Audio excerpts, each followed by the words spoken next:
Question. How do we call him?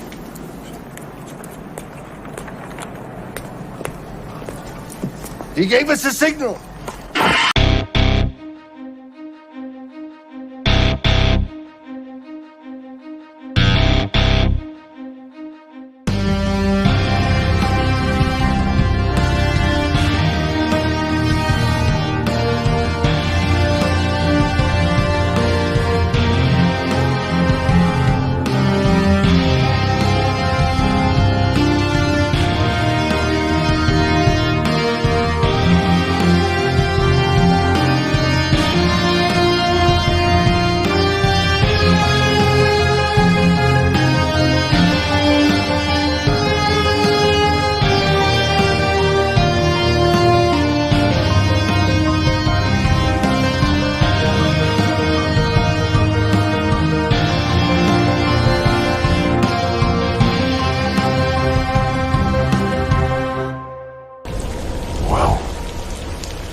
What up, Camp Fam and my fellow park rangers?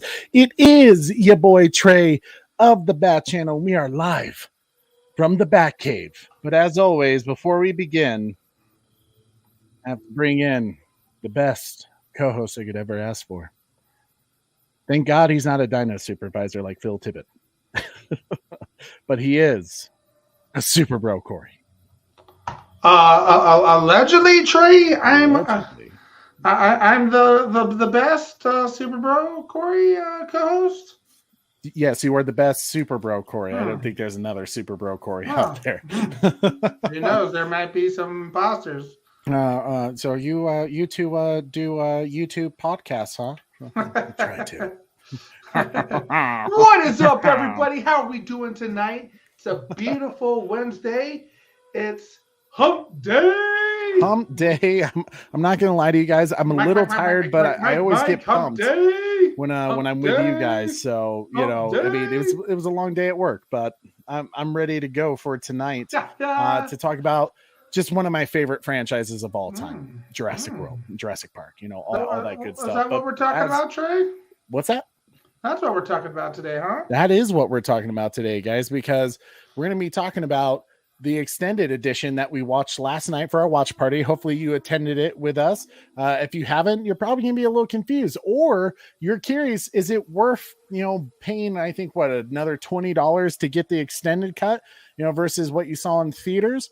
We're going to talk about that. We're going to we won't try to spoil too much. So don't worry too much about that. I mean, but if you've seen the movie, you know what's going to happen. The theatrical cut didn't, the extended version didn't, completely change the story.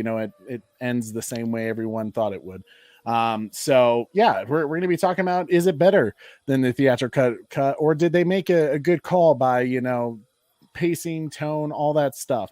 But something I want to talk about from this last weekend, guys. If you didn't hear, they were celebrating E.T. the Extraterrestrial, Steven Spielberg's one of his great classics, 40th anniversary.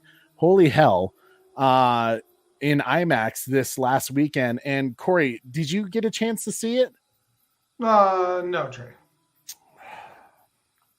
You depress me. It wasn't playing in theaters near me, but we'll talk about that in a second. We'll talk about it. But man, I saw it in theaters. I took my parents because E.T. was like one of my favorite films growing up.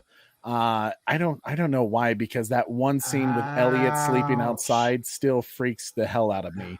When E.T. kind of like crawls to him, that's still freaky. But man, I will say there was something beautiful about seeing it in IMAX, because I wasn't alive, obviously, when the film came out, but I've only seen it on like VHS and like DVD, obviously. But to actually sit in a theater and to hear that John Williams score, I was like, I'm not going to lie to you guys. You cried. Literally, the in the beginning where it's kind of dark and you just see the ET logo, and then you hear the bum, bum, ba, da, da, da. I like immediately was moved and like started tearing up. because it was Did you start pedaling? Like because of the ride. No, man, I didn't, but it was just so powerful. I forgot how good that score is from John Williams. I mean, when you think about John Williams, you think about Jurassic Park, you think about Star Wars, and I think you throw in Jaws in there. Usually E.T. is not the first soundtrack you think of when you think of Indiana. I mean, with John Williams, hell, even Indiana Jones. I mean, the guy has just written so many scores that like you could throw out any, soundtrack that he's done and say that was a masterpiece. It's just John Williams, but I was like so moved. I like kept tearing up throughout the entire film because the score was just like beautiful. And I forgot how much I loved that movie. I used to watch it like almost every month, when I was a kid, just rewinding it in the VHS. Because you're an alien. Yeah. My parents did get some Reese's Pieces too, to make it work. It was just a great experience. But did you eat them? Oh yeah, dude. I still do the theme. My wife hates it. No. You ate some Reese's Pieces? Yeah, I ate some Reese's Pieces. You typically don't like chocolate and peanut butter. I don't like chocolate and peanut butter, but for some reason Reese's Pieces are is the way I go. But to me, I still to this day, if I have like M&Ms or Reese's Pieces or hell, even jelly beans, anything that is of that shape, or even pills, for medicine, like some aspirin, to this day, I still make my wife hold out her hand so I can do the, just to mess with her. She hates it. She's like, seriously, do we have to do this? Like, yes, we do. Oh my God. But man, if you haven't seen E.T., I think it's technically still in theaters. It is so good. Like, I think, who did I see? Batman has never seen E.T. Yeah, Batman. We might have to do a watch party. We might have to, because it's just one of the greatest films. E.T. watch party, especially for its time period, right? Like in the 70s, like, yes, technology wasn't quite there, but some of the scenes you see, you're like kind of impressed that it was the 70s, Corey, what do you think of E.T.? It sucks. I love E.T., bro. I do. It's a great movie. I like it even more since Orchid Beans, our cousin, his sister, also our cousin, absolutely freaks out by E.T. So I like E.T. even more because of that. A lot of good memories with E.T., especially with how much you liked E.T., how you used to wear the E.T. hat, as well as the ride as well. So, yes, it's I still, just being in the forest at Universal Studios, walking through it, and it was always one of my favorite rides because it was super cool, air conditioned and cool in there. Yeah, and very foresty. Oh yeah. Joker's Wild. If you don't live in the United States and don't think you'll ever go to Universal Studios because the ride still exists, you should watch the ET ride. They still have the ET ride? They do. It's one of the ones they kept. You have to keep that one, man. It's a classic, bro. Man, I might just have to take a quick vacation to Florida and do that, because that has some crazy memories. Yeah, man. But yeah, man, they're starting to do all these, bringing back some of the old great films of cinema. The next one that's coming out, and this is kind of really funny for my wife and I, Jaws, which is another great Steven Spielberg and John Williams collaboration. I mean, if you haven't seen Jaws, just get out. Get out. Dan, have you seen Jaws? Dan, have you seen Jaws? If you haven't seen E.T., I'm suspicious. Man, Jaws is so good. And here's the funny thing: when my wife and I, when we were just like starting to date, we knew each other in high school, but she ended up moving to Thailand because her parents were stationed out there, and we were like, chatting over, I think, Facebook Messenger or Skype. I think Skype was the thing back then. And she was like, "No, I've never seen Jaws." And I was like, "Huh? Like we can't date. We can't date until we see Jaws." So it was like, it became literally this thing in our relationship where, like, literally for me to make you the perfect woman, you have to see all this giant list of movies that I had for her to watch. And our very first one was Jaws. So we watched it, virtually. She basically how we do watch parties now. Sarah and I were doing watch parties before watch parties were a thing. And that film is so iconic. I watch it every year for Shark Week. You just can't beat Jaws. Jaws 2 is not bad. We don't talk about the rest. But Corey, have you seen all the Jaws films, like 1 through 4? I think I've seen 3 and 4 maybe once or twice. Not too many times. 2 I've seen a few times. I just don't enjoy it as much as I enjoy the first one. So I'm always watching Jaws 1. If I want to watch Jaws, I'm watching Jaws 1, bud. Yeah. But you also missed an IMAX and Dolby movie that was playing in theaters this weekend. Jesus. No, what I mean, Tower, this is Ghost Rider requesting a flyby. Negative, Ghost Rider. The pattern is full. No, ma'am. This is not a good idea. Sorry, Goose, but it's time to buzz the tower.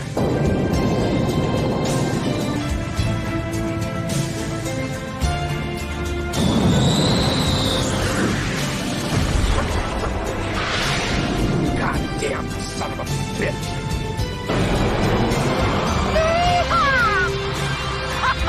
Great balls of fire! Yeehaw! Great balls of fire. Man. Oh my God, Corey. Man, let me tell you a little something, Trey. Top Gun Maverick had a thank you weekend to its fans for how wonderful it's done in the movie theater. So they brought it back to IMAX.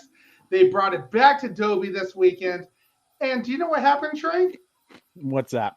You don't recall what I'm happened? assuming it beat Avengers Infinity War and Black Panther now. No. Hasn't done that quite yet, as much as I'm aware of as far as calculations go. But it hit. It was a 7 million weekend, like 7.1, and it was the number 2 movie in theaters this weekend. So, boom, that's a big thing for Top Gun Maverick, and 7.1 million. DC League of Super Pets was 7 million. Bullet Train was 13.4, so they were number 1. Thor: Love and Thunder was 5.4, and Nope was 5.4. It already beat It already beat Thor: Love and Thunder again. Yes. Wow. And currently, I don't have the most up to date numbers, but we're sitting at around 675 million. So we're like only a couple million away from obviously Avengers, and then we're only 25 million away from Black Panther. But it's gonna be close, because I believe next week it's coming out on a digital copy. But all right, I'll get off my Top Gun high horse here and put my Jurassic World hat back on, but I'll let you finish you, big fella. Oh my gosh. Well, it's funny that Corey with this Top Gun Maverick. With Jaws, it's funny that it's coming out September 9th, because my wife's and I's anniversary is September 4th. So it's like right around that. So it's going to be kind of a nice, anniversary gift, I guess you could say. It's a rehash old memories of our dating life. But yes, guys, you can follow us on our other social media pages like TikTok, Instagram, and Twitter. Tweet at @the_bat channel, where we can connect with you a little more. You can message us, let us know what's going on, or some cool stories that you're seeing. You can retweet us and be like, Trey, watch this. Stuff like that. We love to hear from you and to like chat with you guys, on a personal note. So you can slide into the DMs like Jeff Goldblum was doing with Laura Dern in Jurassic World Dominion, apparently. Or you can follow us on Facebook at Holy Bat Channel, because some jerk stole the _bat channel before us. That wasn't a bad one that Lord Koj said, the one that the Jaws film at SeaWorld. That was Jaws 3D. Jaws 3. It was the third one with a Dennis Quaid. And Leah Thompson was also in that. I mean, there's themes. I like the concept of a giant ass great white shark getting stuck at SeaWorld.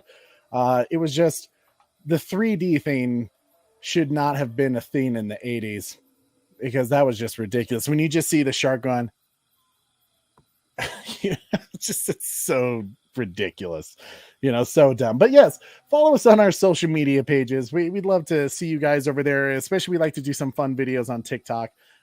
Corey and I still need to do the tortilla challenge sometime, or I just smack the shit out of them. I don't know. Thank you so much, Oracle. That really does mean a lot. And as always, you can help us out so much when you smash that like, or as Oracle loves to say, stomp that like, hit that subscribe. We are so close to 1,500, and it's because of you guys, and we can't keep growing unless if you share our videos, get your friends involved into the chat, so that way we can, more people the merrier, better discussions going on. So yes, share that video on Twitter, Instagram, Facebook, wherever. Get your friends involved so we can discuss and have some great conversations about movies, because that's what we like talking about. What's that, Corey? Requesting permission for another flyby. Requesting permission for another flyby? Pow! Permission. The Dan says actually it was just announced Top Gun Maverick beat Endgame. Like I said, I haven't beat Endgame. Are you sure? Endgame was Endgame is the right? number one film in box office history. That can't be as far as domestic trade. Domestic? No, it didn't. War. No, it's not even close. Then it means Infinity War. Yeah, it beat. If it beat Infinity one of the Avengers, it beat Infinity War. Infinity War was $678 million. So it's close. The number that I am seeing on Box Office Mojo still is 675. I'm waiting for the updated from yesterday. It'll certainly beat it. Yeah, it hasn't beat Endgame. No, Endgame. Black Panther's at 700 mil. Oh my gosh. But yeah, smash that like, guys, subscribe, hit that notification bell. I cannot tell you how important it is to hit that notification bell, because if you're like me, who was, being an idiot about your notification bell, I was missing a lot of my favorite content creators' videos like Retro Nerd Girl, Lord Koj, Batdan's Thoughts, Sil Abdul, and all those cats at the cool table. The Jaws ride was equally amazing. Right. Yeah. I was missing all the shows. And you want to know why? It's because I didn't hit the notification bell. So if you're enjoying our content, hit that notification bell so you will never miss an episode. And if you feel like supporting us even more, you can do super chats. Super chats go a long way in helping us out, improving our show with equipment, getting new cameras, lighting. How long? What's that? What? What are you talking about, Corey? Everyone remember to smash that dislike button, unsubscribe, and send some glorious hate mail. Yes, you could do that too. I will read that hate mail, and I'll slip into darkness, but you can also do, super chats. And we like to say our thank you back to you guys with playing a little clip to say, Thanks for digging our content. And today, obviously, we have some Jurassic World themed ones, Jurassic Park themed, because that's what we're going to be talking about. But this chat is fire today, though. Bro. Who all do we have in the chat, man? It seems like it's going crazy. We got Boy Wonder, Red Hooded Outlaw, Bat Fanatic, Bat Dan's Thoughts. We got Trevor H in his house. Hashtag Restore the Snotiverse guy. Joker's Wild. It's been a while. Welcome back, brother. Batwoman. Oracle's Clock Tower. We have Retro Nerd Girl in the house. Integrity coming in hot with the Zack Snyder's Justice League. Never disappoint, brother, and I love it. Lord Koj, my boy Koj in the house, for sure. I know I saw it, it's been coming hot. The Butler's in the house. Beyond the Night, if I haven't mentioned. I think I got everybody, but it was coming in. Red Hooded Outlaw, I think we said. Yeah, so if I missed you, pop up again and say hi. Thussia just saving me from spoilers. My internet cable won't let me see a live show until 3 hours after it started live. Oh, that sucks. Yikes. Man, that's unfortunate. If Universal could get the rights to Superman, they could have saved Superman fight a Jurassic hippo. What? Universal gets no. Please don't. I would never want to see that. A Jurassic hippo. I don't even know what that would look like. But yeah, man, Jurassic hippo. What? Jurassic hippo. Okay. You are priceless, sir. Well, guys, if you haven't already known, and if you didn't join us on our watch party, you still can. You can watch it at a later time once you get the extended version. And the new available Jurassic World Jurassic Park collection. Oh my God, this collector's gift set is phenomenal. You get all 6 films on 4K Ultra HD and Blu-ray, which obviously comes with Jurassic Park, The Lost World Jurassic Park, Jurassic Park 3, Jurassic World Fallen Kingdom, and Jurassic World Dominion, including the extended edition. Hours of bonus content. You get a dope-ass blue and beta statue with a certificate of authenticity. I'm so excited that my wife purchased this for me, but the unfortunate thing about that is my wife is like, I just can't give it to you because that'd be like me just giving you a gift. And I was like, but that would be nice, please. And she was like, well, our anniversary is coming up, so I'll give it to you for your anniversary. I'm like, but me once now. So unfortunately, I have to wait to unbox my collector's gift set.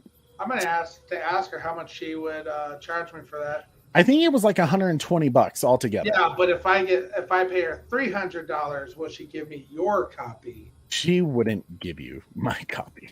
My wife loves me. Oh man. So guys, if you want to get that collector's edition, I think it looks cool. I got something similar when the first Jurassic World. I think this will honestly be like my 4th physical copy of the whole Jurassic World franchise. It's ridiculous. Get it before it goes extinct. Yes, get it before it goes extinct, because if you don't, then you're going to have to spend like $400 in search of it. There you go, Trey. Instant gratification comes with a price, and that price is appreciation. Exactly. Hold on. I got to read Integrity's profile here. Most people don't really want the truth. They just want constant reassurance that what they believe is the truth. I dig that. That's powerful. And you know what? It says a lot about you, Integrity. I like that. That's good, my man. Well, Corey, are you ready to get into our Jurassic World Dominion extended cut? No. We're going to do it. We're just going to get into it. Guys, already, this is not a surprise. It's not a spoiler. They released the prologue like a year before Jurassic World Dominion came out, and they released it during, I think it was Fast and Furious 9. If you went to go see it in IMAX, which I purposefully went to see Fast and Furious 9 in IMAX just to watch the prologue, and it was like one of the greatest things Jurassic Park and Jurassic World ever created. It was just so cool to see. Obviously, more scientific accurate dinosaurs, other than the T-Rex and the Giganotosaurus would have never fought because they didn't live in the same area or time period, but it was still one of the coolest scenes to see because it was almost documentary like. And I was very bummed because when you watch it, you're like, this needs to be in the movie, right? And then you learn the reason why it's not in the movie, because Jurassic World Dominion was going to be the longest film in franchise history at 2 hours and 24 minutes, I think, to where they were like, we can't do it, or no, it's 2 hours and 21 minutes, I believe. And then they cut it because obviously Universal Studios, to get more money, it's best to have more theatrical showings throughout the day so more people can attend your movie. So they cut it down and they took out this part. So you knew already with this extended edition, and even Colin Trevorrow tweeted out recently to help promote the extended edition release. He was like, friends only show friends the extended cut. So clearly he was like, yeah, this is the dominant cut of this film. Just putting the prologue in there made this film a billion times better, simply because the ending makes sense now. It's a full circle type deal with the T-Rex and the Giganotosaurus fight, with hell, the very first scene is of kind of that African landscape that you see in like Lion King that they end the movie on with the Sinoceratops, you know, so it's coming full circle in that way. So, you know, it's one of those things where, Corey, how did you feel seeing the prologue back in there? Were you immediately already like, yep, better? Oh yeah. And I think, you could tell with our reactions right away. We're like, yes, you know, like we were excited to hear it and see it again. So, it always needed to be in there, in my opinion. I agree. And it's kind of funny. Like you almost wonder like yes, there's no dialogue in that part, but it really does make sense. Like you just look at it, and story wise, when you watch the theatrical cut, just that prologue being gone was kind of like you missed it. If you did watch the prologue and then saw the theatrical cut, you know, when it came out, you were kind of like, like I knew what was going on, but my parents didn't understand why that moment was special. They didn't get anything extra out of it. Yeah. You know, we did, because it was like, oh, this makes sense. This is coming full circle now. So kind of a silly choice by the studio to push Trevorrow to take out the prologue. And it's like 7 minutes of just great content. And in this extended cut, you did get a little bit of an extra scene with the Oviraptor stealing a dinosaur egg, which was, I mean, it just felt like a documentary. It was so cool. Corey, let's go on to the next slide real quick. So obviously the extended edition was 14 minutes longer than the theatrical cut. So it was like altogether like 2 hours and 45 minutes, something like that. Corey, with simply 14 minutes, did you feel like it was a major difference from the theatrical cut? Major difference. I don't know if you could say that. Was there a better flow to it all? Absolutely. I thought there were some great additions and everything like that to it, but I love what Batman Thoughts said here. BBS / Snyderverse fans know how much a few extra to 30 minutes makes. So, yeah, because I think BVS was an extra 20 minutes. Mm-hmm. Something, because it was like a 2 hour 40 minutes, and then I think it became 3 hours and 10, if I recall. So as Batwoman said, 14 minutes can absolutely change a film. So for me, it was the flow worked better. I wouldn't say it was a major. It wasn't a completely different film by any means. But it made it flow a whole lot better and made you appreciate certain things more. Yeah, and if anything, well, here let's go ahead and. Is there a difference? Absolutely. Is the story super affected? No, it just adds the extra details that makes it all like. I feel. Let me put it this way: the extended cut of Batman v Superman Ultimate Edition, that really gave you a sense that Lex Luthor was the puppeteer. It completely changed the story in a way and made it more in depth. This film, it didn't completely change the story, except for it cleaned it up in many ways. And I guess that leads us to our next topic, which is the improvements that we got from this film. The improvements were astronomical, I feel like, because Corey is right. The tone, the flow throughout this film, it's kind of weird. And I think with like being a YouTuber and a content creator and doing video editing, you really get an appreciation for people who do it for a living, because video editing is not easy, especially for directors, having to cut their film down to get to that mark where kids can go see the movies, because hey, kids apparently, and older senior citizens can't sit through a 3 hour film, even though it's only 2 hours and 40 minutes. But they look at those things, and when you get that, I remember sitting in the theater, Corey, with Jurassic World Dominion and thinking like, that felt weird. That didn't feel smooth. Oh yeah. You got the same sense? It was very choppy in certain areas. Were there specific moments that you were like, dude, that's choppy, that feels off? I think we pointed out a few of the scenes that they added a little bit better. Having difficulty remembering what they didn't include in some areas. To give it a specific example, Trey, but do you have something on your mind that you are specifically thinking? One in particular, especially with the bad guy, the poacher, the one who gets eaten by the Carnotaurus. Yes. Yeah, when he shows up to take the Parasaurolophus from Owen. Yes. Chris Pratt's character. That all of a sudden that added a layer where it felt smooth, it made sense, and the fact when Owen Grady later on in the theatrical cuts, when Maisie is kidnapped, yes, when he says, "Oh, their leader's a real dick," he must have followed me.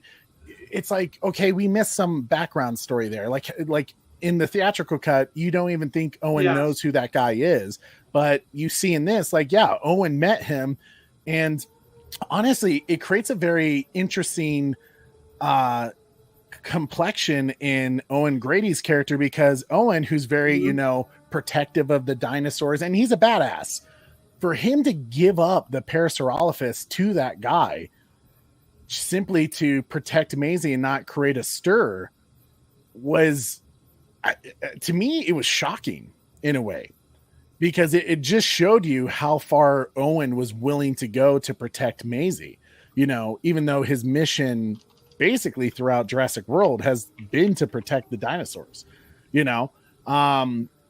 so I feel like I agree, Butler. Yeah, the whole poacher scene was super important. Another scene I really liked was the scene with Dodson and Ramsey. When yes. With Dodson trying to cover up his mess, it makes their scene later in the theatrical cut where Dodson's like, dude, we don't break this. I wouldn't do this to you. Like, don't do this to me. Like, don't betray me. It makes that scene more impactful. And plus, I think the actor who played Lewis Dodson just absolutely did an incredible job. Campbell Scott, his villain was just, I don't know what it was, Corey. Just the way his mannerisms was so intriguing that it made him rememberable as a villain, rather than some of the previous villains like in Jurassic World, Fallen Kingdom with Mills and stuff like that. He was a great villain and almost too good to where you wanted more of him. Integrity says, I'm sick of theatrical versus director cuts of every film. Release the best version of the film. When I hear a director say, oh, we love this scene, but we had to delete it for a time, it's like, what the F, man? I totally agree. Right. We need more people like Francis Ford Coppola that really fought for The Godfather, every step of the way. That's what I want to see. I just realized, I just did something stupid, folks. Right before, because I did have lunch. My wife brought home fresh roasted Hotch green chilies, and so I was like, I was gonna snack on one right before work. I mean, not work, but the show. But you have to rip off the skin and everything, and I touched my eye, so now it's like He said on the flip side, though, because so many films have multiple versions, there are a lot of fans out there making hybrid cut fan edits where they take the best from both cuts. Lots of these hybrid cut fans are becoming my definitive version of many major films. That's interesting to hear. Yeah. Butler is feeling some sympathy for you. Down the Night says that sucks. I say touch your other eyeball. No. Red-Headed Outlaw says put more peppers in your eyes, dog. Put more. Jesus. If you need to wash your eyeball out, you can real quick. No, I'm good. I was able to get out. You're gonna power through. Yeah, I'm gonna power through. I'm pulling a Michael Jordan right here. It's the flu game. But I feel like with Jurassic World Dominion, obviously the pacing was better. you get some of that in-depth stories. You even see some more dinosaurs. Like you finally see the Oviraptor and a dinosaur dog fight, in that black marketplace. That was super cool. And even some extra scenes with Maisie that were quite touching and stuff like that. So overall, and even they kind of flipped some scenes around. Like there was the Mosasaurus scene comes at the end of the news story rather than before it. And I kind of liked that flip. I thought that was done very tastefully into where it made sense. It was an easy transition into the next scene. And you get some extra shots of Blue and Beta to kind of explain how she's, kind of raising Beta. And it was kind of dark. It got, the extended edition was a little more violent even. Dadpool in the house says, "What the hell, Trey? What did I?" Oh, he's making fun of me because of the eye thing. Yeah, I know. Not my best moment, Father.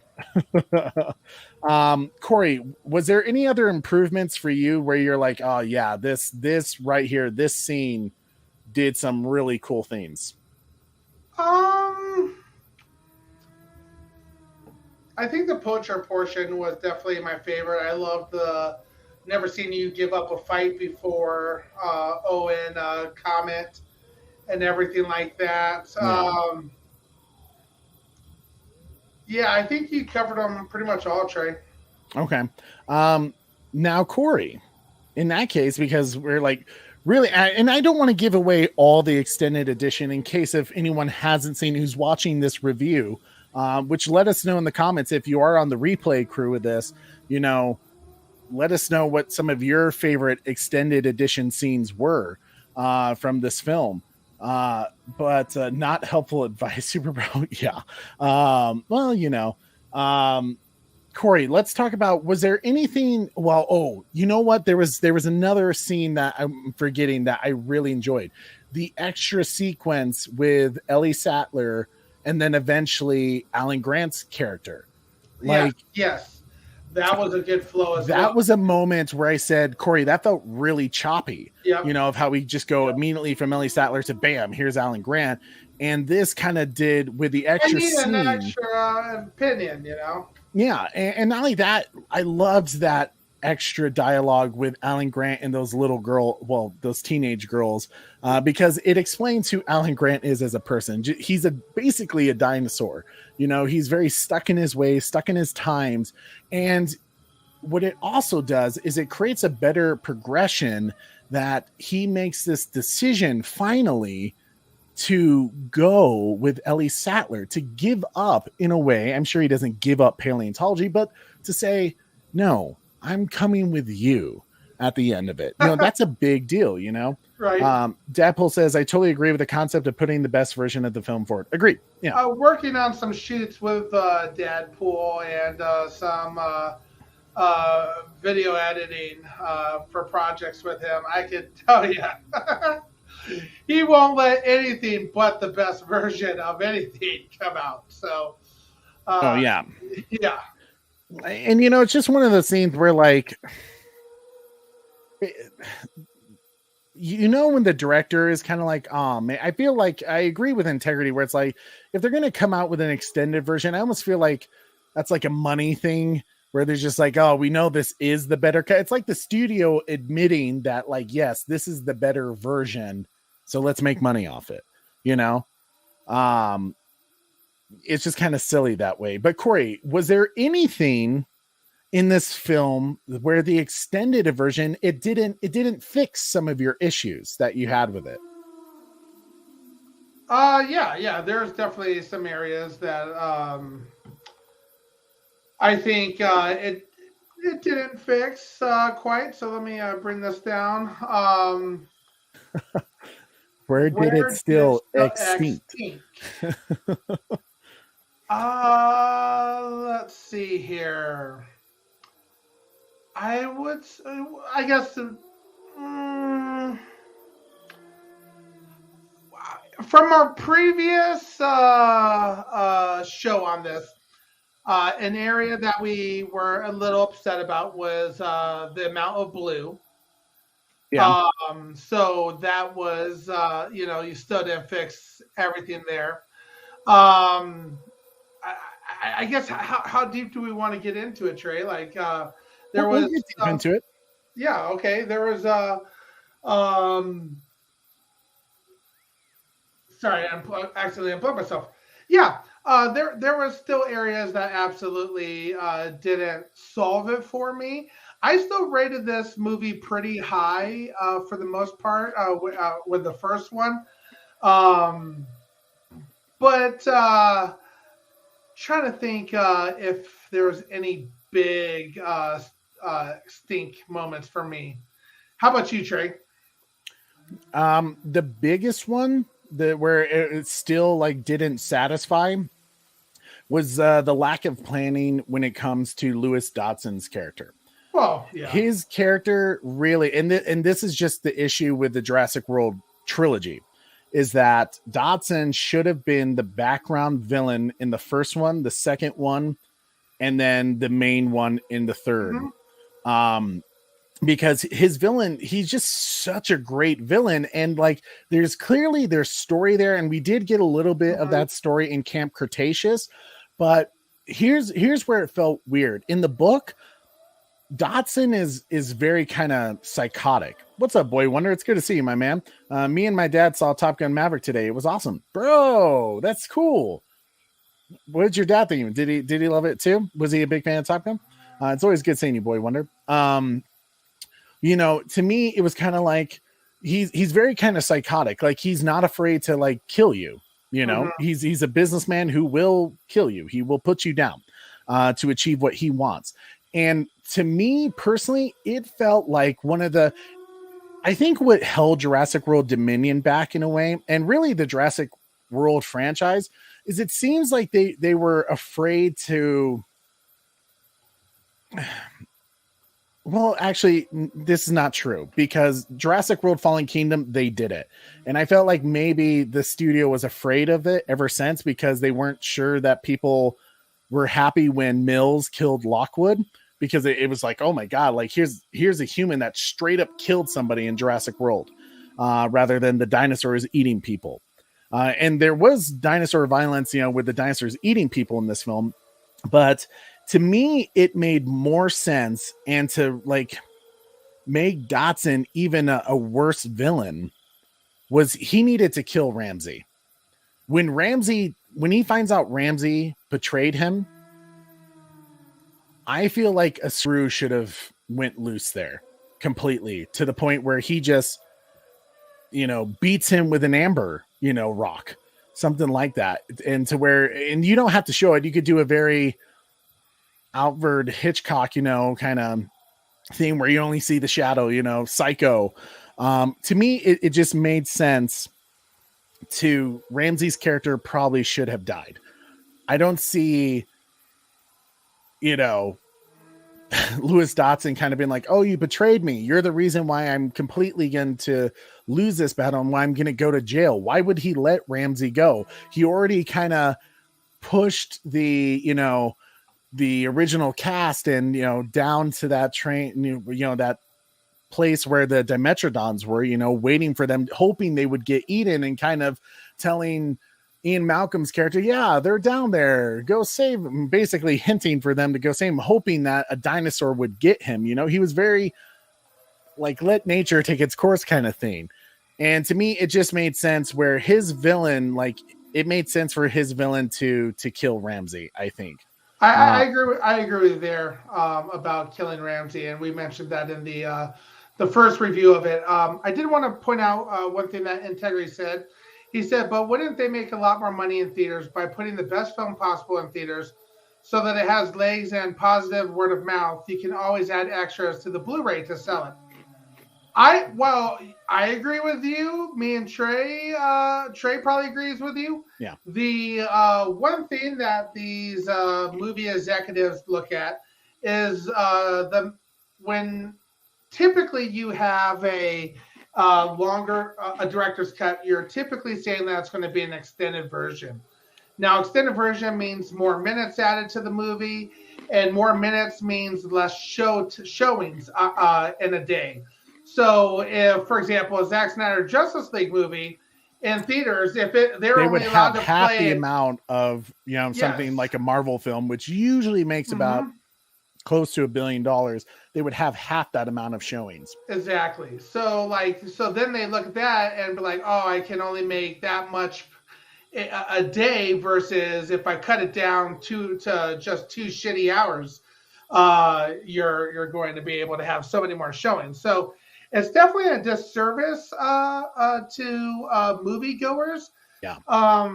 I have mixed feelings on it because I appreciate that people are still going to push out the extended cut, and maybe it is a little bit nicer getting in my, being able to pause it and able to walk away for a second if you need to, because like me and Trey have said with Zack Snyder's Justice League, if that was ever to go to the movie theaters, we'd be screwed, because they're going to play that 10-minute oh gosh, I forget what they call them. What Trey? What am I thinking Intermission? of? Intermission, yes.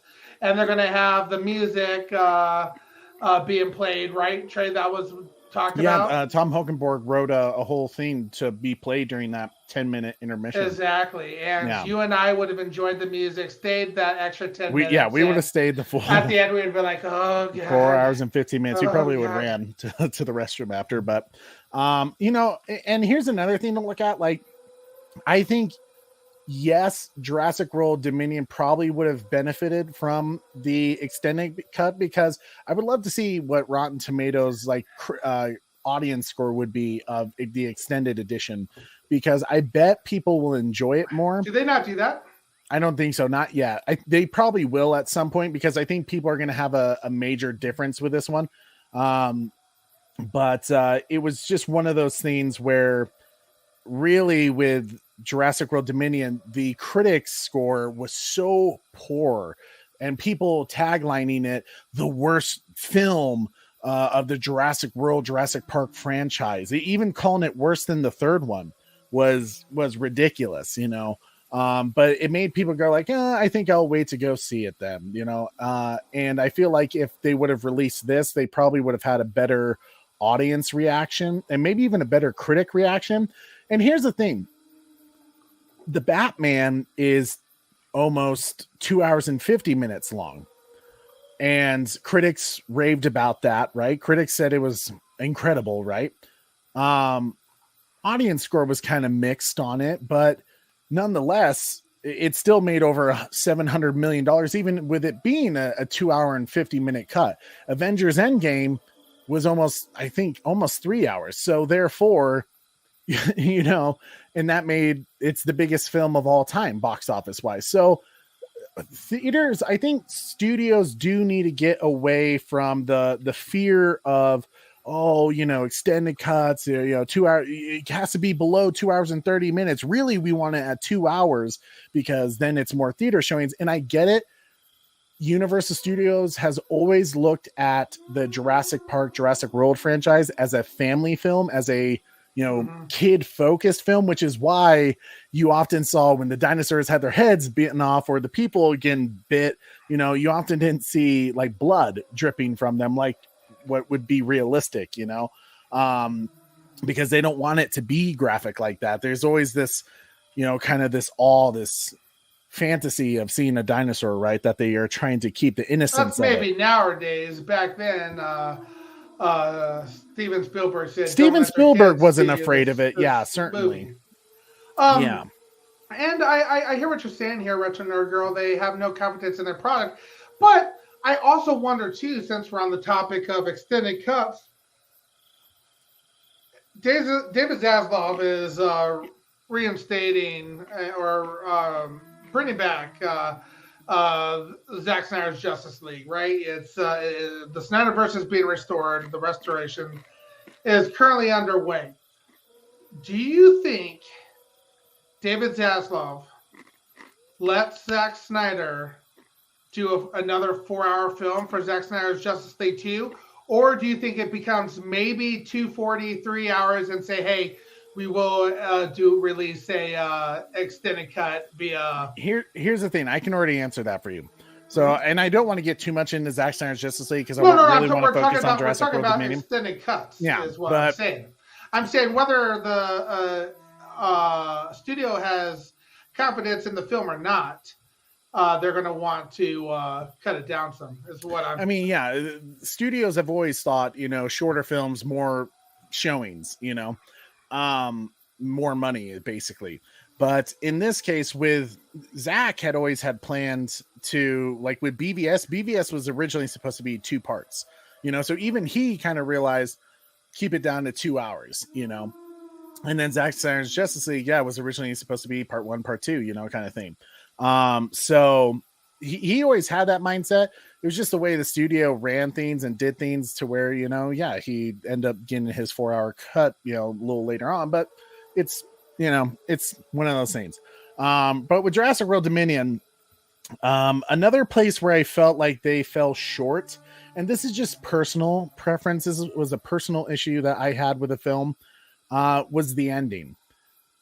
While everyone's getting a happy ending and we're going to have to coexist with dinosaurs.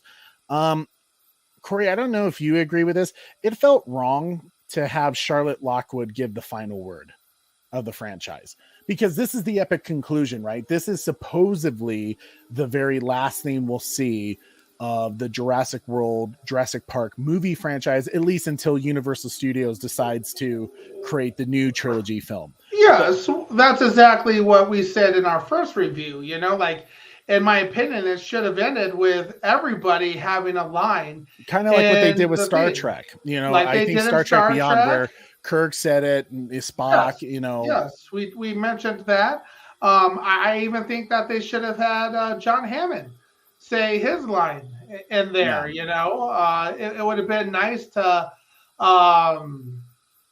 if this is the end of the Jurassic Park World franchise, I would have liked to seen that, flash before of my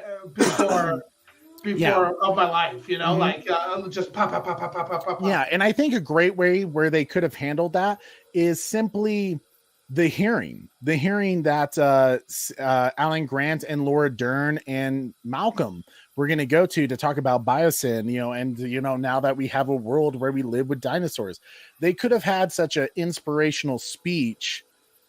And to add Claire Dearing and Owen Grady to that, I think they really could have just had them give the final word of the franchise rather than a character we really have never met, even though Maisie and Charlotte Lockwood are kind of the same person.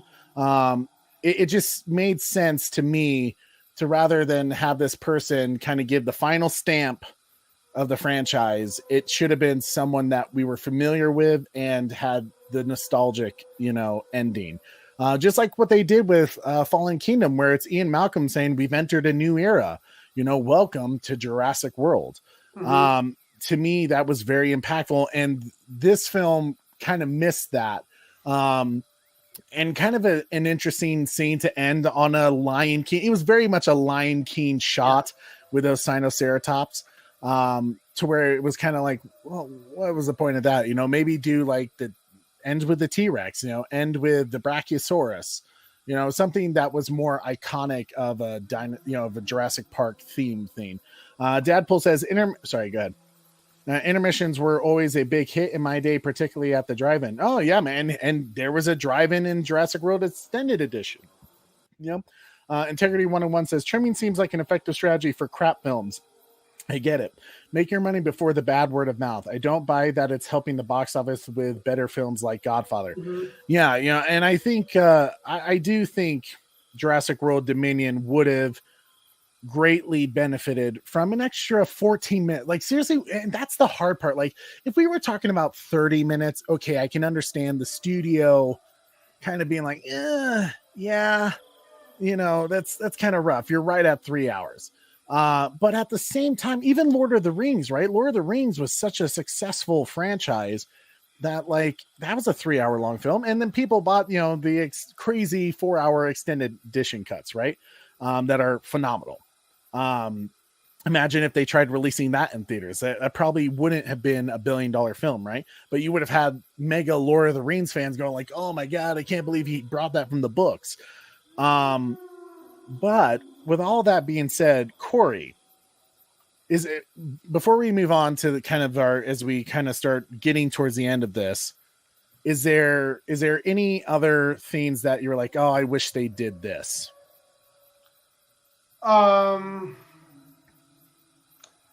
Besides my last comments of the movie as a whole.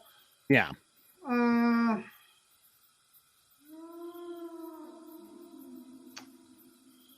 I would have liked to see more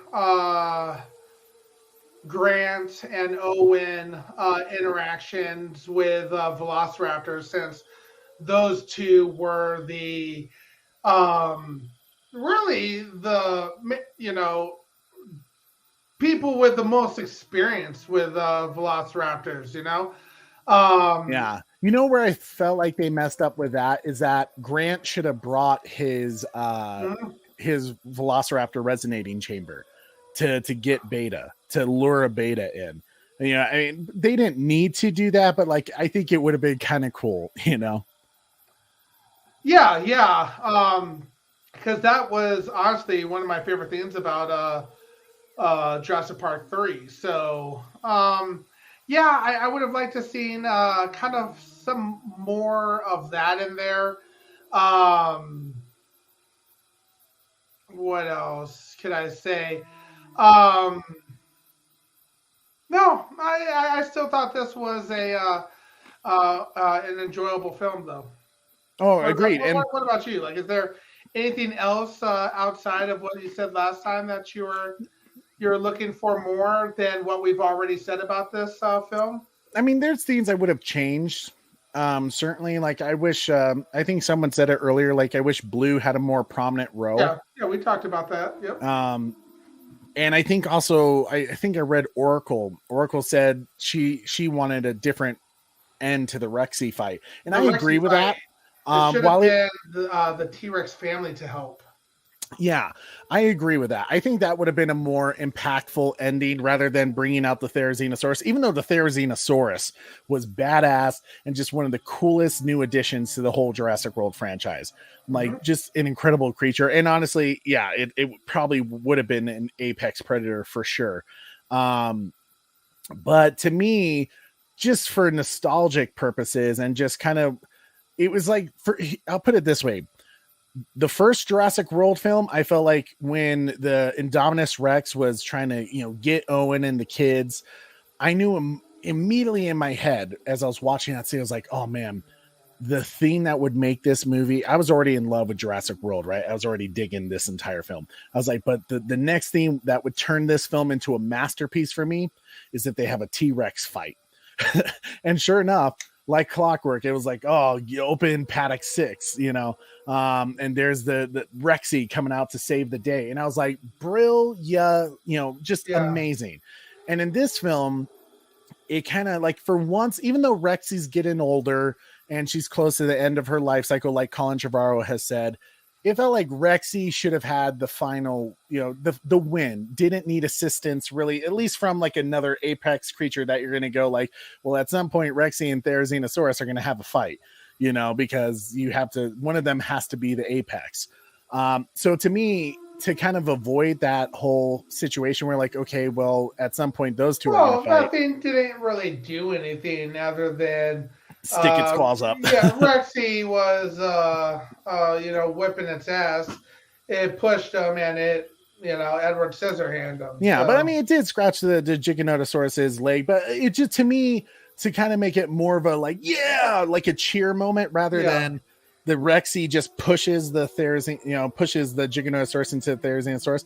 To me, I think it would have been more special if you think Rexy's down for the count, and all of a sudden her family shows up, her new pack, of Buck and the T-Rexes from the Lost World. I think people would have been like, it would have been like, you would have got chills that, okay, coming full circle, Rexy couldn't do it on her own, but a family of T-Rexes, are going to take down the Giganotosaurus. In a way, it's kind of, metaphorically beautiful that way, because like family comes together to stop the big bad, right? And it's kind of like what Jurassic World Dominion did.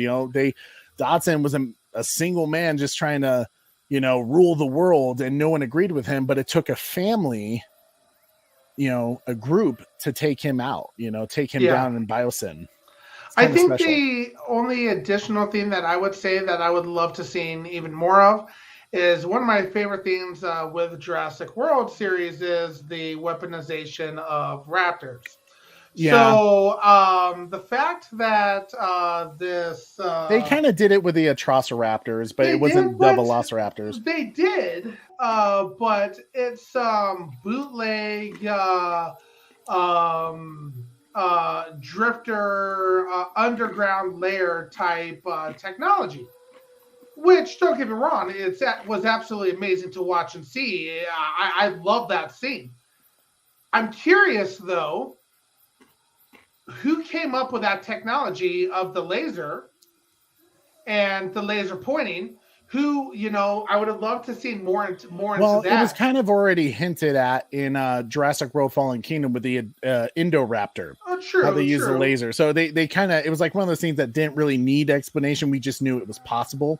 Yeah. I guess, like, how did they get their hands on those, and understand the technology behind it, so that clearly by them having other species of, like you said, the Indoraptors and the other ones, it would have been cool for me to see if, while we see the Monsanto side of things of killing your crops, it would have been cool to also see the more activation of this militarization of these dinosaurs, and in some ways too. Like I still want to see more of that. I know we got a little bits of it, but I always want to see more of that.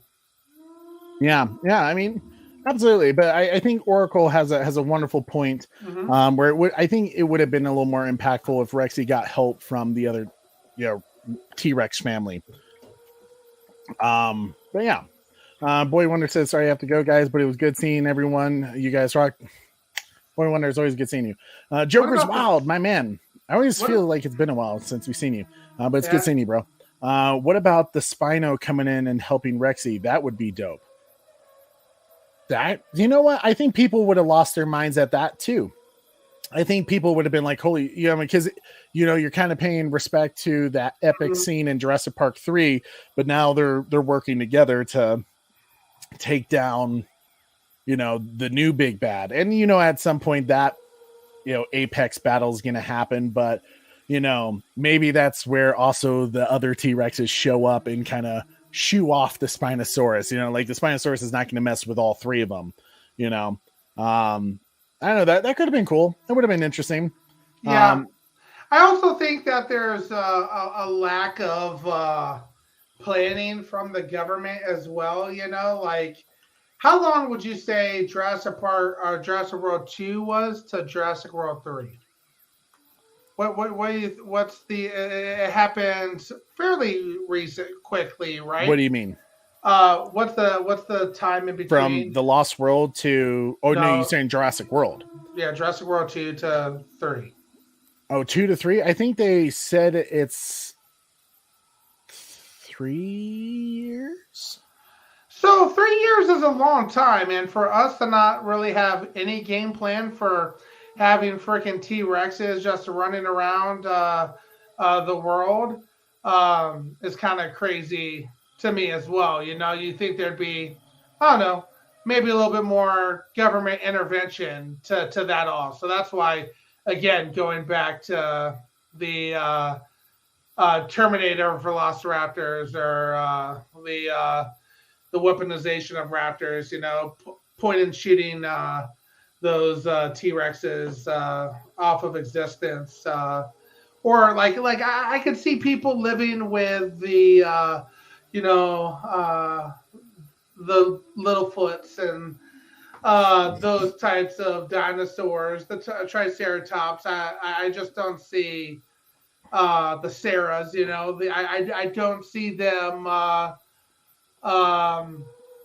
not exterminating the carnivorous ones. You know what I'm saying? Corey, I just have to say, I loved that you attempted to like recall dinosaur names, and you were just like the Littlefoots, Brachiosaurus, Triceratops, the Petries. You really felt like Roland from Lost World there. You know, the condor with the the packhead. You know, the Petries, the Petries, pterodactyls. My man, the pterodactyls. But Velociraptor, T-Rex, big fella. As we come to the end of it, Spinosaurus, and I think you guys can probably guess what we're gonna say. Ooh. Theatrical version versus the extended cut. What was the better version? Ooh, the suspense is killing me, Trey. Do you want me to go first? Yeah. Extended version, easily. It's not even a competition. It's just it made the film less choppy. All in all, it was extremely enjoyable. You got more in-depth, complications of the characters, and they kind of filled in some of the gaps of like how the hell does Owen Grady know who that poacher is? Well, there he is. The prologue. It mirrors what's going to happen. It's a foreshadowing of the end, just kind of flipped in a way because now Rex is going to win the battle. It was just a better film, even if it was just extra 7 minutes. Really, this version they should have released in the theatrical version, because I think right now Jurassic World Dominion sits at $970 million. Now, granted, it's the first franchise that ever had a trilogy that averaged over $3 billion each film. Sorry, not $3 billion, $1 billion each film, which is awesome. But I think it would have easily broken that $1 billion mark if they released the extended version. 14 minutes was not going to break anyone's, bladder. People would have seen it. People would have enjoyed it more. The film would have been, made more sense. And I think just a better quality film. It's a better quality film. The extended version is a better quality film, hands down. Corey? Yeah, I agree with you, Trey. How dare you not put the extended version in theaters? Like Trey said, 14 minutes isn't going to break the bank or the bladder. Neither. 14 minutes is not long enough to worry about show times, showings you could get fit into a day. But it completed the movie. It made more sense to the movie. I appreciate them doing an extended version, but I think this was kind of a cheap way for them to get us to pay twice for some people to get the theatrical version and the extended version released. So extended version all the way. It's so much better. It should have been the original. There shouldn't be a question about an extended version with this one. It should be just that version. Yeah, I agree. And that's what people are saying. Red Hooded Outlaw said extended version. Batwoman said extended version. Dadpool said, I vote extended. Batwoman said the extended version easily. The Butler said, who doesn't prefer the director's cut? Yeah. Joker's Wild said, I will never watch the theatrical cut again. To be honest, I agree with you, Joker's Wild. It's honestly just wasting server space on digital platforms or memory, the Trevorrow cut, absolutely. Oracle's Clock Tower. Trevor H did the extended cut as well. So pretty much everybody in here agrees. Extended version is the way to go. So that said, Trey.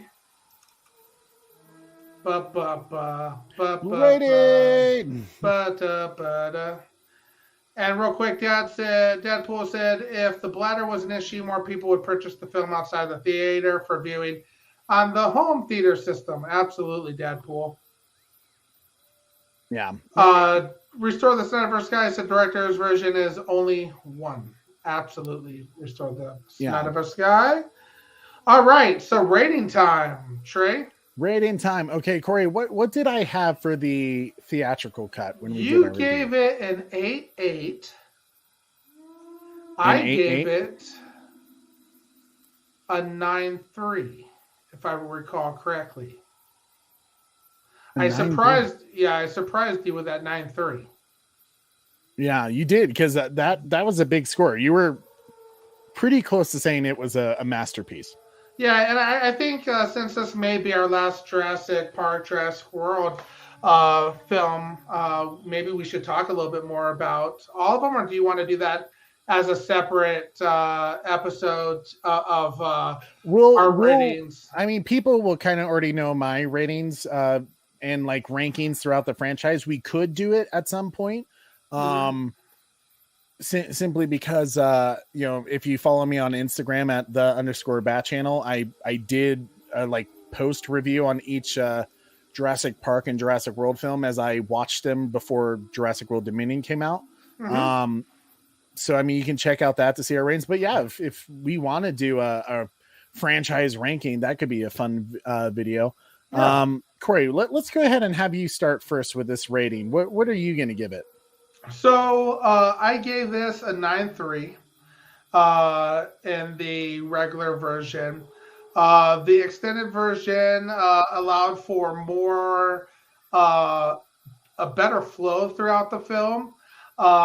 It had just some real key moments with the poachers, with the transition between Ellie and Alan's scene.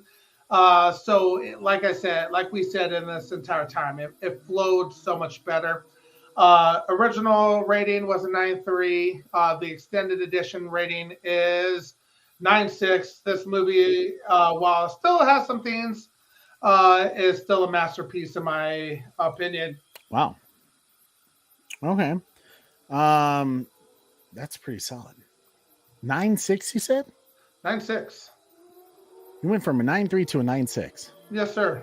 Wow. Wow. You're already surprising me with this. I didn't expect you. This is my third favorite Jurassic World film. Third favorite? That would make it the worst.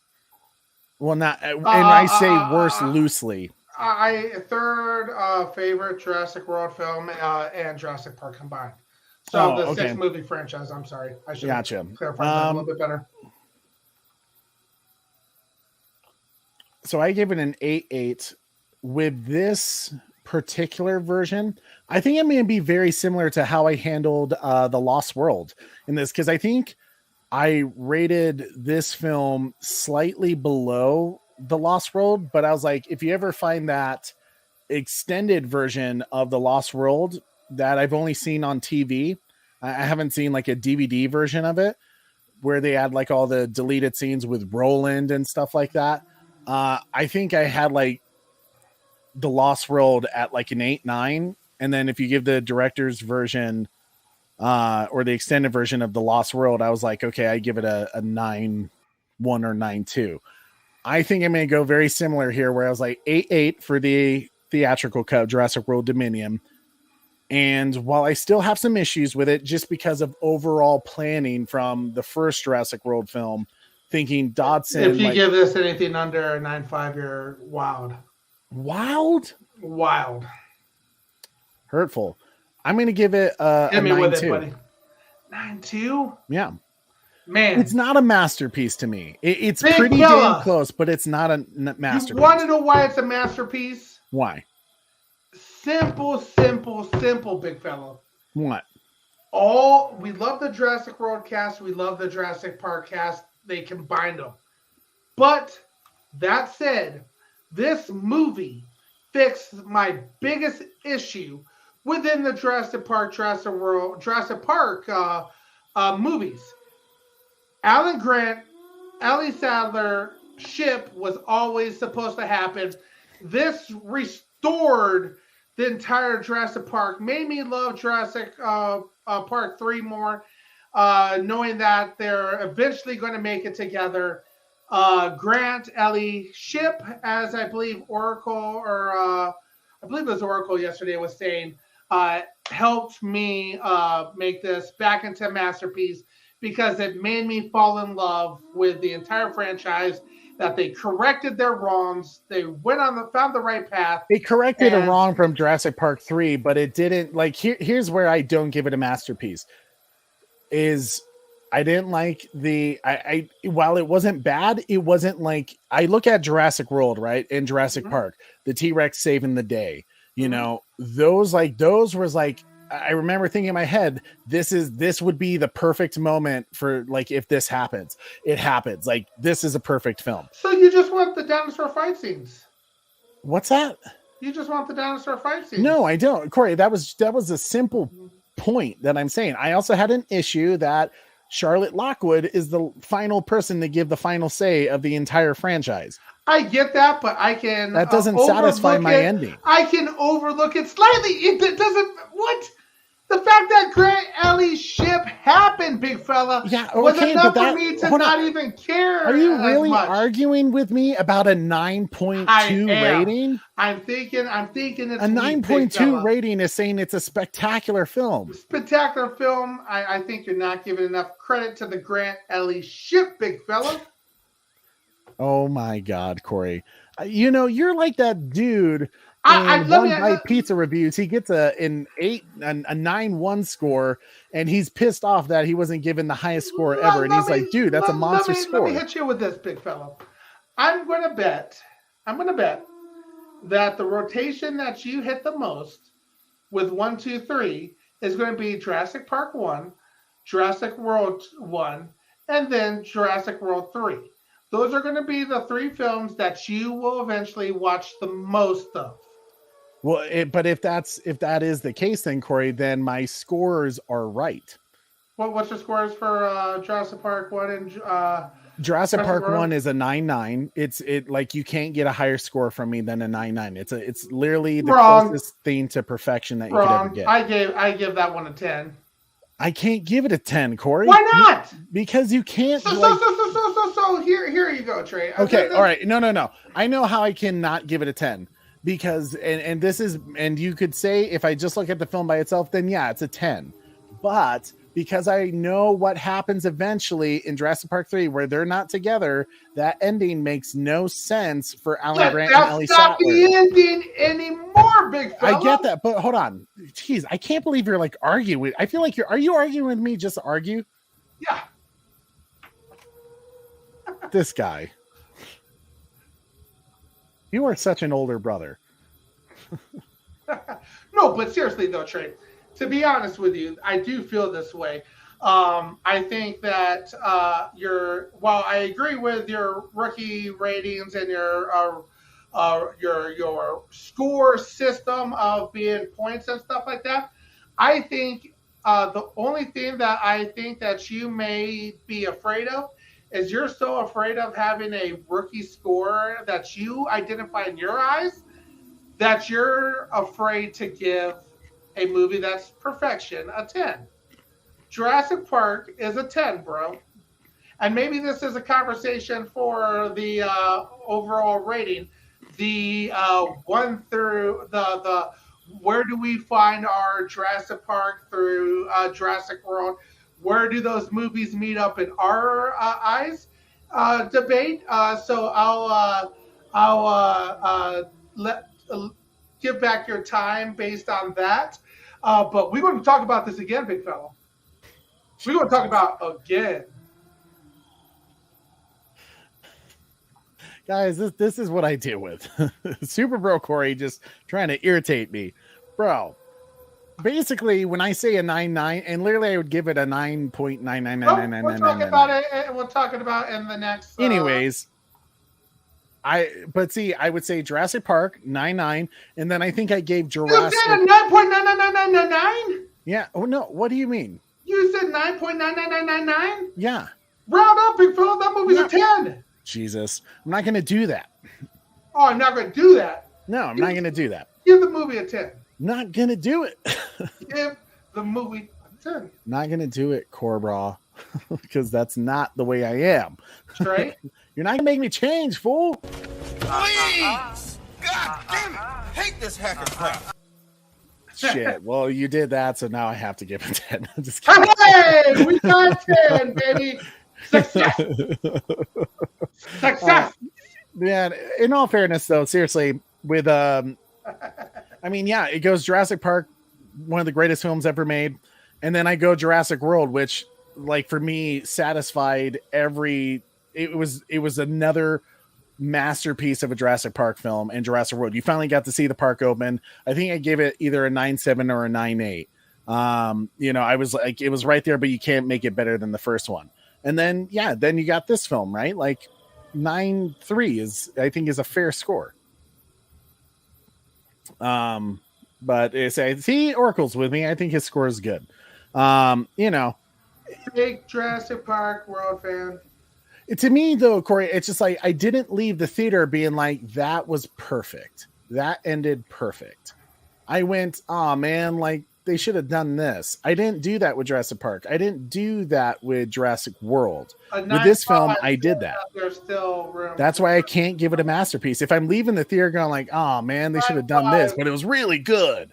9.5 still gives you no, because 9.5 says you're a masterpiece of a film. If I'm saying you should have done this, you're not a masterpiece. That's how I look at it. If I'm saying I'm going to change, like I want things changed in that film, I'm not going to give you a masterpiece score. And nonetheless, like I said, folks, a 9.3 is a fire score. Hashtag Corey's complaining about a 9.3. Ellie ship. Jesus. Grant Ellie ship. My God. I can't wait. So did I hear a 10? If not, I'm heading over to give you a parental base toss over the knee trade Java. Oh, the doors are locked. You won't get in. Whoop that ass. Whoop that ass. Well, guys, as we come to the end of this, in our kind of our final Jurassic World Dominion review, nonetheless, the extended version, there is no other version anymore. The theatrical cut, not worth it. As Colin Javaro said, only friends show friends the extended cut. And that is, as your friend, Trey of the Bat Channel, I am going to tell you, there is no reason to watch the theatrical version again. And I'm kind of depressed by that, because it's like, I would love to go watch the extended edition in theaters. So Universal Studios, Universal Pictures, Amblin Entertainment, whoever we need to talk to get this done, please re-release Jurassic World Dominion extended version, because I want to see this cut in theaters. I want to sit in a Dolby theater and feel those seats rumble, hear the stomping of the T-Rex as it shakes the seat, man. This was the cut to go. You will break $1 billion if you re-release this film extended edition. Guaranteed. You will break $1 billion and then some. People will return to see this cut. Do it. Corey, what do you think? Should they re-release it? No, it's only a 9.2. I gave it 9.3. I think you went up one. So that's good. I think you gave it a... I was in the 9.2, 9.3 area. It's not a masterpiece. I'm not going to give it a masterpiece. That's close enough to a masterpiece. And 9.3 is closer to 9.5. Yes, absolutely. They should release it. Get it to $1 billion. I win the debate. Trey loves this movie. It's really fantastic. No, yeah, absolutely. Would I see it in theaters again? Absolutely.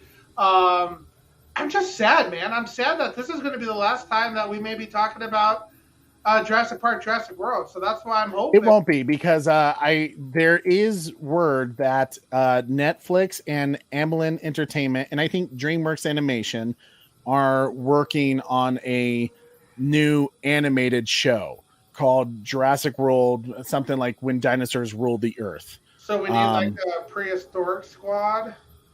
No, it's. I think it's going to take place between Fallen Kingdom and Jurassic World Dominion. No. What I'm saying is, do we need a prehistoric squad? We got Delta Squad, prehistoric squad. If anything, will be like the Park Rangers or something, or Camp Fam, from Camp Cretaceous. I like Park Rangers. Yeah.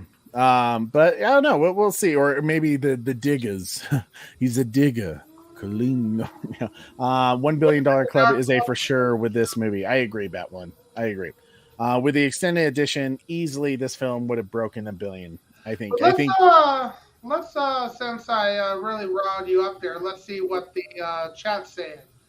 Let me get back to it. Oracle Clock Tower gave it a 9.4. Red Hooded Outlaw gave it a 9.2. Batwoman gave it an 8.9. Beyond the Night gave it a 9.2. The Butler gave it a 9.4. 8.8 from the Joker's Wild. 9.1 from Mr. Trevor H. 9.3 from hashtag Restore the Snyderverse Guy. Did I miss any scores? See, man, you're giving me shit for not giving it a masterpiece rating, and yet no one else thought it was a masterpiece. I can. People are more with me than you. 9.4. So that's pretty darn close to masterpiece. Hey, and like I said, a 9.49, just out of curiosity. Jesus. Retro Nerd Girl says the Jurassic franchise is a money pit. There will be more. Oh, absolutely. And Retro Nerd Girl's just, yes, absolutely correct.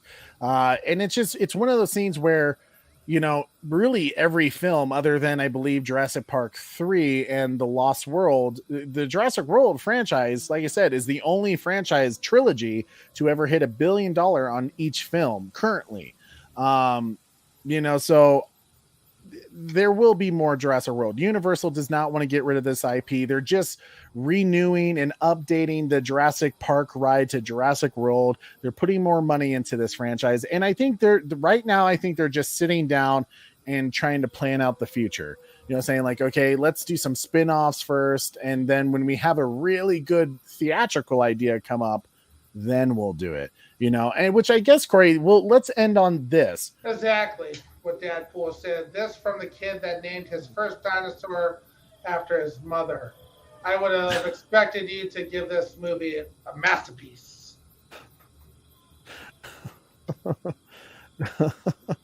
Oh dear, man. Yeah, this is a great story, Batwoman. Trey, indeed, do tell. Oh gosh, she is in Universal Orlando, the attraction, the theme park, at Islands of Adventure, they have the Jurassic World theme area of the park, and they have this one place where you can walk in with the dinosaur eggs that from the hatchery, and at some point one of the eggs hatches and it's a velociraptor, and like one of the scientist actors comes up and says, who wants to name this dinosaur? And I happened to get chosen. I think I was like 5 or 6 at the time. So the greatest gift I could give my mother as a young lad was to name that velociraptor, this vicious, soon to be man-eating killer, after my mom. But the good news is Lisa. He literally Lisa. And the lady was like, what you just call this thing? Like a young little boy thinking she was going to be like, Rambo or some shit like that. He literally leans over the little counter. Lisa. Little Trey. It is adorable. Hey, man. Super Bat Mom would have been, she knew what I was trying to say. She knew I was trying to say, I love you, Mama. Because me, who wanted to be a Mr. Dinosaur, be the dinosaur man, the greatest gift I could give was to name a little dinosaur after my mother. So thank you, Retro Nerd Girl. That's a lot of love there, Corey, to name a dinosaur after your mother. What have you done for Mom? Maybe not leave her in a time of crisis. We're not getting into that story. Oh my God. We'll save that for a Halloween tale. Okay. And Corey is completely blowing that story out of proportion. It's a great story to talk about. It's a great story, but we'll talk about it later. Oh my God. Well, guys, Corey, like you said, sequel ideas. Where's Jurassic or prequel? Jurassic World, Jurassic Park. Where we go from here? I still want more. I want to see how they eradicate those Jurassic World of killer dinosaurs. We cannot put up with this as the people of this world being eaten by dinosaurs. So what are we going to do? So you want to see them continue in the world of the dinosaurs? I would love to see that more, because eventually they're going to continue to grow. They're going to continue to spawn, and eventually they're going to overtake. So we may get, if we go super far in the future, maybe a little bit of Planet of the Apes, Planet of the Dinosaurs, Jurassic World, Planet of the Dinosaurs. Actually, that was one of my favorite fan-made posters that someone made, where it's called Jurassic World Extinction. I thought that was a brilliant idea. Like I said, I think it's one of those scenes where people wouldn't really think that was original, because Planet of the Apes did kind of do that, and especially recently with Matt Reeves and his films that he did for that. But yeah, man, I do like Oracle's idea here. Prequel, how do you create Jurassic Park? Yeah, I think is also kind of what Red Hooded Outlaw said. Like, yeah, the whole idea of discovering the first dinosaur DNA in the amber. I think you could really do something special there with what? Retro Nerd Girl coming in with a counter strike, but I'll let you finish your. I was just saying, I really dig that idea of, like, because I can't imagine that would be successful. Like Henry Wu wouldn't create a perfect dinosaur first try. You would probably get some really weird looking, until he figured out how to fill in the gene code. And obviously he would probably add something that he thought would work and then didn't. And then all of a sudden he's like, well, I guess frogs will work. So I think you could have fun with that. For sure. So what did Retro Nurgle said? Humans strike back. Human versus Dino War. # Jurassic War. Jurassic War. Human dino hybrid soldiers. That was the plan, Retro Nurgle. I don't know if you ever heard about that. That was supposed to be Jurassic Park 4 at one point, with humanoid dinosaur soldiers. I would still love that. Like I said, I think it's one of those things where it would be a really cool idea, but I think it's like one of those scenes where you can't go back from that. Let's put Spaceship Troopers on this, big fella. Yeah, I feel like for the humanoid dinosaur things, while I want to see it, I don't want to see Jurassic World or Jurassic Park do it. I think someone else should do it. Someone else should create a franchise. Is that what your worry is? What's that? It's too sci-fi for you? It's too I don't know how you could do it and people take it seriously. I think it's one of those things that has B movie written all over it. I think there's ways, Trey. Oh my God, Corey. But yeah, man, I like the idea of doing a prequel. I think a prequel is the way to go. Personally, I would love to also see a show where, in a live action show of Jurassic World, where they handle the period between Fallen Kingdom and Jurassic World Dominion, where people are just discovering that dinosaurs are now part of their world. Like the Battle of Little Big Rock, that whole little movie short that we got of Jurassic World that you can also see in your special features of the DVD of Jurassic World Dominion. That was like one of the most intriguing stories ever for Jurassic World franchise. So where I was like, oh man, I want more of this. I was expecting that type of story with Jurassic World Dominion, and they kind of did the like, well, we're already a part of the world. We already have like containment things. I would love that, to see the government panic, local governments panic of like, oh my God, there's dinosaurs, someone sending out like an animal, what they call them, Corey, those animal catchers, you talking about hunters? Not hunters, like a catcher. Like, when people say like, oh, hey, there's a raccoon in my in my house, something. What's that? Exterminators? Never mind. Good God. What's that? Trappers? Sure, trappers. Send an animal trapper and be like, we can't handle that. That's a T-Rex. I think that whole storyline would have been cool, and to see the government be like, okay, we need to create a new dinosaur wildlife group, rangers to capture the dinosaurs and basically where we get to Jurassic World Evolution with the video games and, saving dinosaurs and, trying to stop poachers from getting them, stop bounty hunters and stuff like that. And selling them on the black market. I think that's a cool storyline that they could dive in even further with a character that is a part of that dinosaur wildlife protection group. I think that could be pretty cool. But yeah, no, I agree. Yeah, that's my thoughts for today. Some good thoughts. Thank you, sir. Much obliged, sir. Well, guys, as we come to the end, I just want to say thank you so much for hanging out with us. Seriously, like Jurassic World and Jurassic Park are like one of my favorite franchises. I keep telling my wife every time, like, oh man, like I've seen all these films back to back to back recently, and I gotta rotate my films, but it's like I want more dinosaur content. I wish there was more dinosaur content, good dinosaur content, because really after that you just have the Land Before Time films and Dinotopia and dinosaurs from Disney. Having friends for dinner. But guys, thank you so much for hanging out with us. We always do appreciate it. It helps us out so much when you follow us on our social media pages like TikTok, Facebook, and also Twitter. You can do that, and Instagram with @the_Bat Channel. If you're on Facebook, do @Holy Bat Channel, and smashing that like. Or as Oracle was saying earlier, stomping on that like, sharing this video, and Gesundheit, sir.